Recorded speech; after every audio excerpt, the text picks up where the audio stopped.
Seen from space, the narrow Isthmus of Panama was the answer to the long-held dream of travel from Europe to Asia, avoiding the treacherous 7,000-mile journey around Cape Horn. In 1882, the French, confident after completing the Suez Canal in 1869, started construction of the canal, but it ended in failure due to disease and poor planning. The United States, after purchasing the project in 1904, completed it in 1914. The plan was ingenious. The Continental Divide's lowest point in Panama is still 361 feet above sea level. The Culebra Cut, or channel going through this, was a massive project. The huge Gatun Dam across the Chagres River formed Lake Gatun, the key to the successful plan. Water from the river is stored in the lake, with its surface being 85 feet above sea level, the canal summit.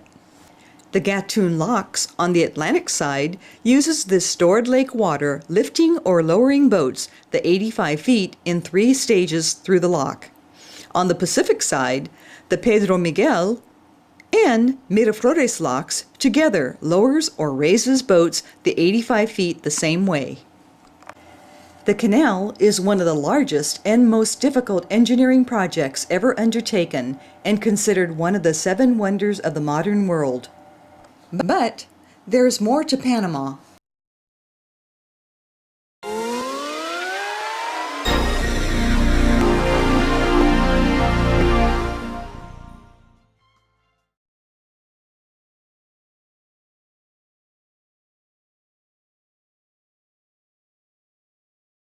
The Miraflores Locks on the Pacific side of the isthmus has this excellent visitor center as a vantage point.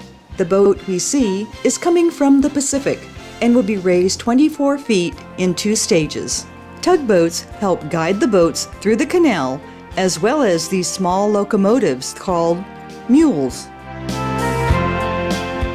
The gates behind the boat close, and watered by gravity, not pumps, fill the chamber and raise the boat. After the front gate opens, the team of mules help the boat from the lock to await its journey onto the Atlantic.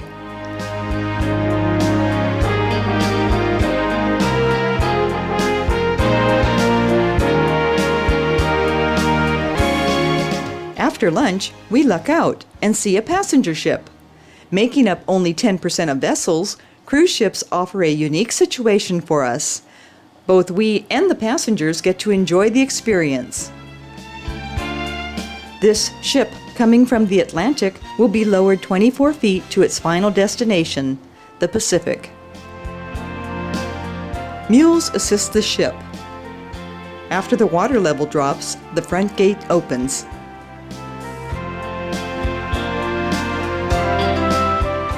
Going through the Panama Canal on a cruise ship is viewed as truly unique. At Miraflores, the last lock, these passengers are truly enjoying the experience.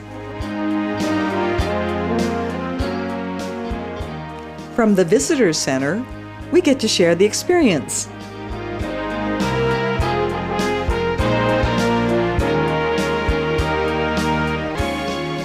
The mules guide the ship on through the canal and onto the Pacific.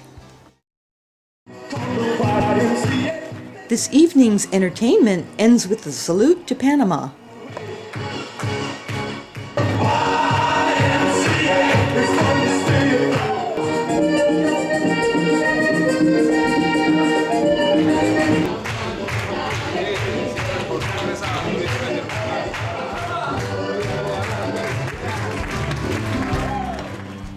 We cross the isthmus from Panama City to Colón and the Gatun Locks.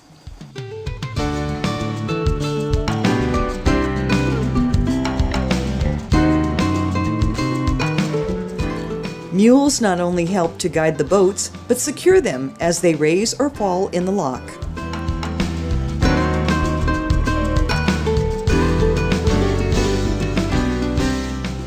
The red bulbous bow we see here helps stabilize the boat and increases fuel efficiency. The gates open and the mules guide this large container vessel out of the lock.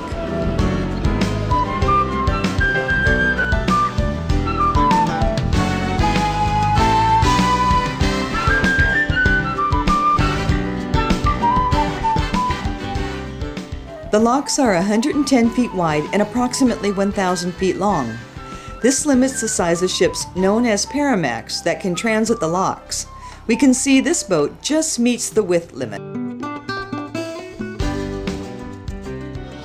Our visit ends with a belly dance.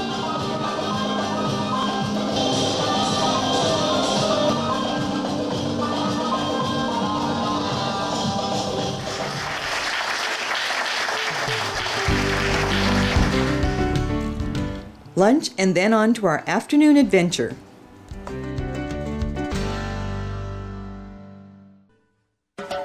After lunch, we travel to Lake Gatun for a cruise to Monkey Island.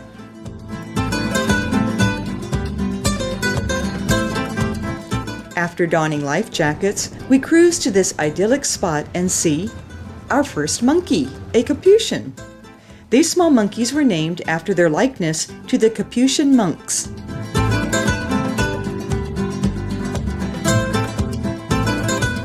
As we hunt for more monkeys, we're attacked. Dropping onto our boat and then beating a hasty retreat, this Capuchin really takes us by surprise.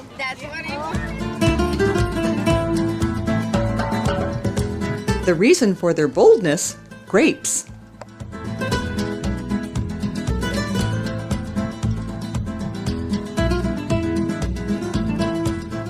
These more polite monkeys put on an Animal Planet-style show for us before our return.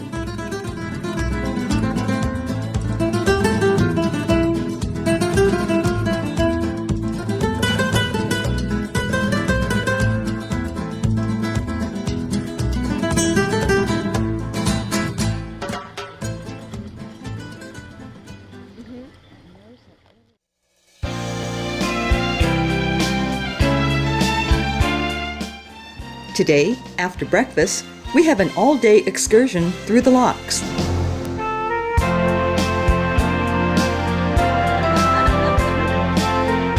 We just had to stop for this three-toed sloth. We board the Isla Marama on the Chagres River and meet our guide. Our smaller boat heads toward the Culebra Cut.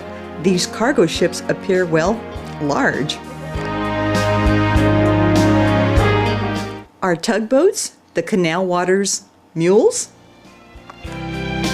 This dredger removes accumulated silt. Water and sand are brought to land by the floating pipe to be removed by truck. Closed for repairs, the Centennial Bridge was opened in 2004, becoming the second major bridge crossing the Panama Canal. Photo ops. As the captain takes us into the Pedro Miguel Lock.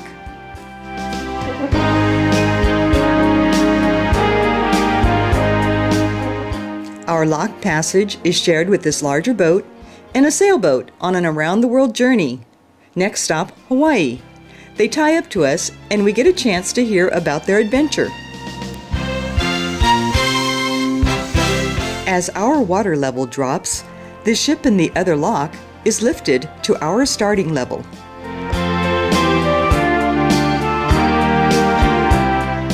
The gates open, and we are off to the next lock, Miraflores.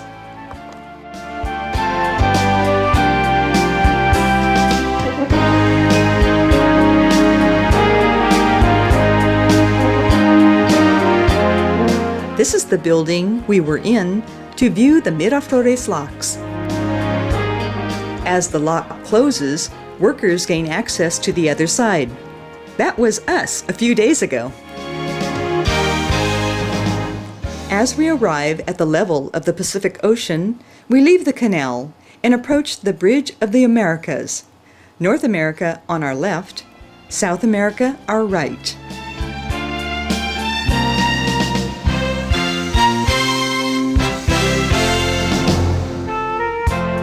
Our cruise ends as we meet our bus at the tip of the Amador Causeway.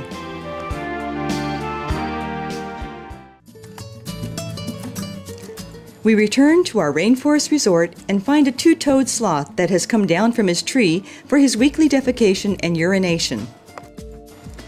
All sloths have 3 toes, but some 2 fingers, others 3, hence their name.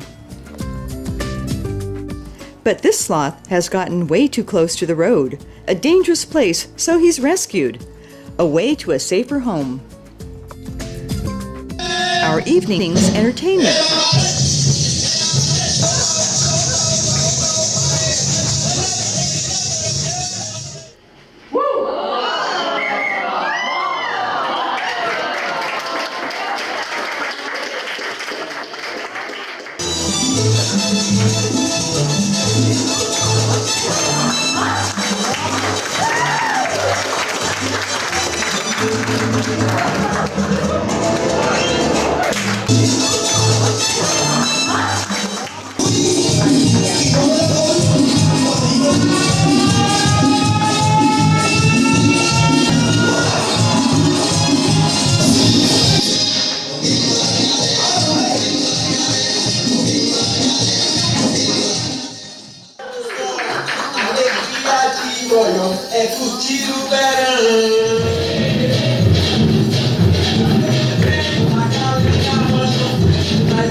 This morning, we returned to the Chagres River for a special cruise to an Embera Indian village.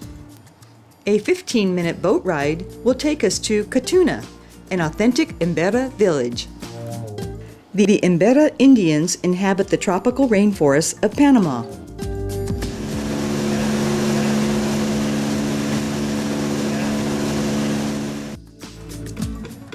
Our welcome to their village.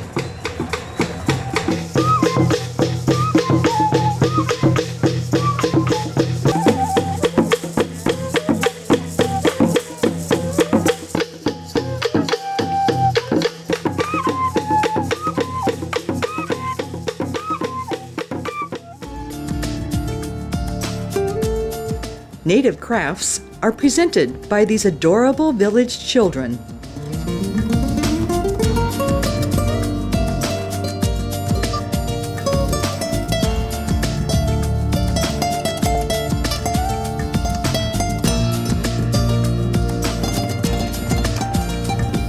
This Congo line, native dance involves the village females.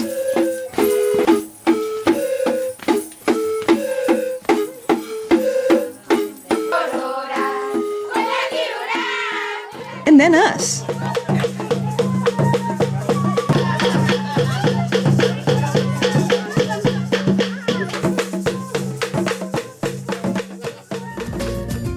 Capuchin monkeys are obviously trainable. Vegetable dye tattoos, good for a few weeks, draws a lot of interest.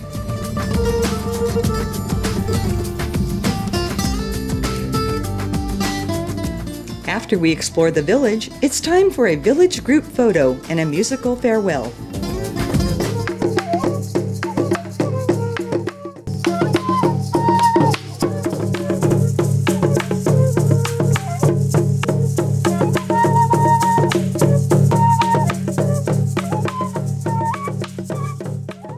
The village children make our departure a memorable one.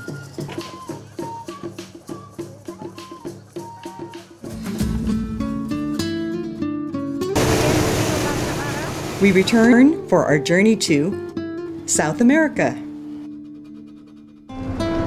The Bridge of the Americas, opened in 1962, is considered by many the dividing line of North and South America. The large Playa Blanca resort on the Pacific has tropical gardens, pools, and these great-tailed grackles. The female, a light brown, is distinguished from the purple-black male. This is one of the most frequently seen birds in Panama. Toucans and parrots are some of Panama's most colorful tropical birds. And playful. No, you can't have the camera. Picturesque El Valle is a town situated in the caldera or crater of a volcano. At El Nespero, a small zoo, this capybara, the world's largest rodent, and a tapir with its prehensile snout were both rescued from the surrounding jungle. An amphibian center, sponsored by the Houston, San Antonio, and San Diego Zoo, showcases native frogs and the fabled local golden frog. We return to Playa Blanca's beach. We take the spectacular Amador Causeway to lunch.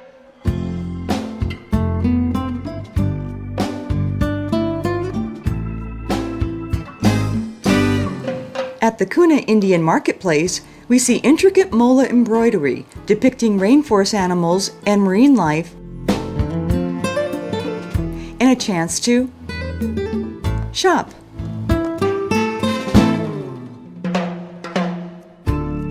We board our bus for one last trip to the Miraflores Lock.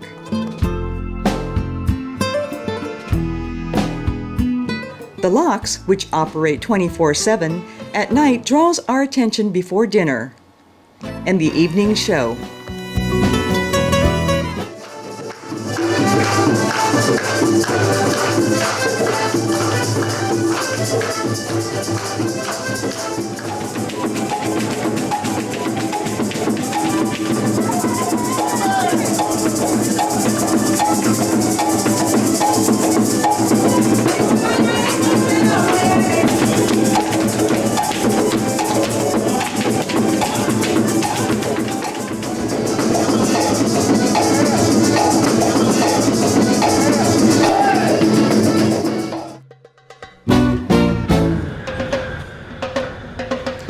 The return to reality.